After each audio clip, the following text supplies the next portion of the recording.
Hello everyone! Hello to all my YouTube friends. Of course, first of all is Miss Sus Vlog channel. So welcome to my mini series vlog ni Sus. And for this time, I will be share about New Year celebration. So of course, Happy New Year first. Hello sa inyong lahat, sa aking mga kaibigan sa YouTube, sa ating mga close friend around, in Happy New Year sa inyong lahat, sa ating lahat. Naway pagpalayan ng bawat isa sa atin. So yan lang ang aking wishes para sa aking mga kaibigan actually. So ayun guys, may iron na naman akong i-share na vlog for today's video kung ano yung aking niluto during New Year. Actually, very simple lang guys ang aking niluto. Actually, isang menu lang ang aking niluto. The rest, pinag-order na lang namin sa restaurant. So, iyan guys, I just like to show meron akong biling 1 kg ng hipon. So, ito yung aking gagamiting pang halo sa aking pansit behon or bihon ang tawag diyan, 'di ba? So, kung sino yung mahiling magluto diyan ng bihon, alam nila yan kung ano to. So, ito yung aking lulutuin for today's video, and of course, para sa preparation na rin for the New Year celebration. Parang siya, 1 kg. But I think hindi ko siya lulutuin guys lahat kasi parang ang dami. Which is kaming dalawa lang naman, and I will share a little bit sa aking amo the next day. So ayan guys, mayroon na akong tigkat na repolyo, and of course nagpainit na rin ako ng ating kawali, of course. Nilagay ko na ang ating garlic. But first of all guys, ayan, yung aking mga gulay na hinalo, tig-blanch ko siya sa water for 1 minute, sa hot water. Para hindi ko siya ganun katagal ipapry sa mamaya. Kaya I don't know, it's just my idea guys.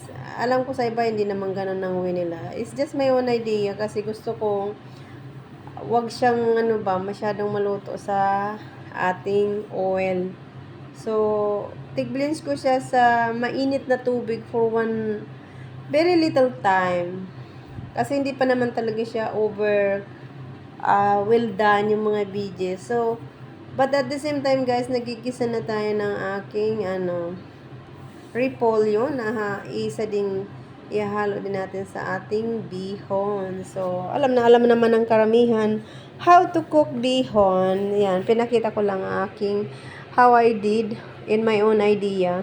Kasi mostly, bawat isa naman guys, meron tayong kanya-kanyang way how we cook ng ating bihon or pansit or ano pa man.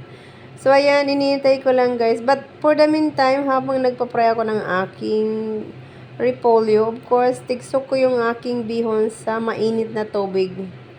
Para siya. Tapos drain ko na lang siya sa water. Ganyan na yung resulta niya guys, mahaba. Kaya ikakat ko siya, I think, bago ko siya ilagay sa ating At saka guys, yung pinag-blends ko ng water sa ating mga gulay, ginamit ko rin siya sa ating BG. Sa ating sa aking pansit. Parang ginawa ko siyang, instead na magagamit ako ng water, yun yung ginamit kong water. So, nandun pa rin naman yung vitamin. So, ayan na guys, kung nakikita nyo may halo-halo. Kaya green na green pa yung gulay guys, kasi ganun ang aking idea. So, I don't know for the others, but for me, ganun ako magluto guys. Yung pang homemade lang na mga pansit or bihon. That's the way I cook guys. So, ayan, ginigisa lang natin, or let's just mix it to coat the oil, and lalagay tayo ng counting soy sauce, of course. Pero i-mix ko muna siya guys para naman maano yung counting oil. And at the same time, counting oil lang talaga ang ginamit ko sa aking bihon for today's video guys. So, let's just mix a little bit. And later we will put yung pinanganoan ko ng tubig kanina, pinangkuluan ko ng ating mga BG. Yun din yung gagamitin kong water guys sa aking bihon. So, ilalagay na natin ang ating hipon guys sa ating mga gulay. Kasi ang hipon naman na nabili ko is na-blanch na siya sa tubig na mainit. So, hindi na siya kailangan mabilisan na lang ang pagluto niyan. But at the same time guys, magagamit ako ng oyster sauce. Ayan, nagagamit ako talaga niyan sa aking bihon. So, ayan guys, naglagay na tayo. Nilagay ko na ang aking hipon. Of course, nilagay ko yung ginamit ko yung water na pinagkuluan natin ng ating mga gulay. So matotal na dyan para naman yung vitamins guys. Yung maraming gulay siya, carrots, broccoli, cauliflower.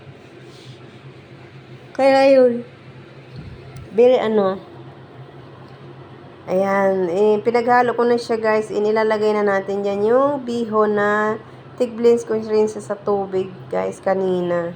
Kasi nga ang gusto kong mangyari is mabilisang halo-halo na lang. Hindi na siya ganun kadaming time.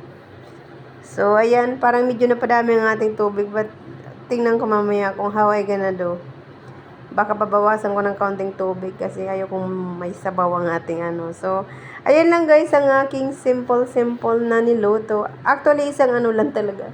Bihon lang ang aking niluto guys during New Year. Very simple lang kasi ayan yung aking gagamiting soy sauce kasi maglalagay ko ng kaunti para medyo siya, more flavor ang lumabas. And of course, maglalagay tayo ng mga herb. Maglalagay din ako ng garlic powder, of course. Ayan. Aside sa gumamit ako ng fresh garlic, gagamit din ako, guys, ng garlic powder. Baliktad na. So, ayan, guys. Kaya naman ako, nagbo-voice over na naman sa aking video, guys. So, ayan. Kung nakikita nyo, guys, nag-list ng water, actually. So, hindi naman na pala kailangan, alisan ng tubig. Ilalagay na natin guys ang ating bihon na din sa water kanina. So, ayan, hindi ko na masyado napakita guys how I put it. Basta, I just put it all around yung ating bihon. And we will mix it all together with the vegetable. So, ayan, diba? Press na press pa yung mga gulay na hinalo natin. Kaya, ganun ang aking idea, guys. Whether naman gusto yung basta ako ganyan ako magluto, to be honest, ng aking, homemade, bihon. So, ayan lang ang guys ang aking, is almost done na siya. And maglalagay na tayo sa ating plate para i-serve natin sa ating table. At ready to eat. Countdown. Actually, the time check now is anong oras na nga ba? Wait, titingin tayo sa orasan. So, ayan na guys. Nilagay ko na. Na-set up ko ng aking table guys. So, ayan, may kaunting sushi, may kaunting chicken, may roll, may sweet, maraming Ayan, nagawa ako ng salad guys. Ayan yung salad na anong tawag nila dito? Olivier, ng ganon. So, ayan lang ang aking simple celebration guys na isi-share ko sa aking vlog for today's video ni Sus. How I celebrate New Year. Very simple, very meaningful. But at the same time, that's okay. Mas masaya pa rin guys talaga mag-celebrate ng New Year sa family. But of course, we have no choice. So, ganun lang yan. Bawi-bawi na lang if the time is come na makakapag-celebrate tayo kasama ang ating family. Of course, masaya naman at masayang kainan. Pero happy naman ako guys, to be honest, kasi marami naman tayong mga kaibigan. So, sobrang busy nga lang guys ng iba kasi ang New Year this time is alanganin sa holiday.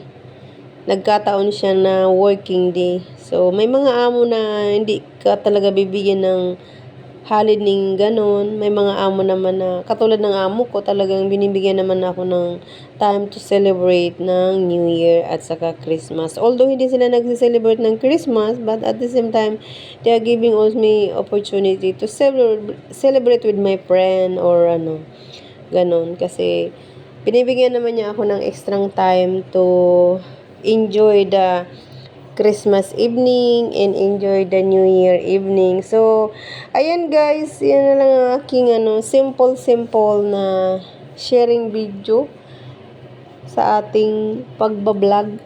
Sabi nga yung kasama na lahat guys, ang ating kasama na. Of course, ayan ang ating champagne. Ako lang naman ang iinom. Of course, yan yung apple juice sa kanya. Mahilig siya sa apple or tawag nito? Oranges. Ayan, mahilig siya dyan. So, ayun guys, malapit na yan. Mga picture na lang aking. So, Maraming salamat once again everyone sa pag-support sa aking mga share na video. Maraming salamat sa patuloy na pag-support sa aking mga sharing and vlog na simple ni Sus Vlog. So thank you everyone. Once again, happy New Year and happy trekking sa ating lahat. Naway 2026 is more blessing to us and more happiness, more healthy, and that's all. Thanks for watching everyone.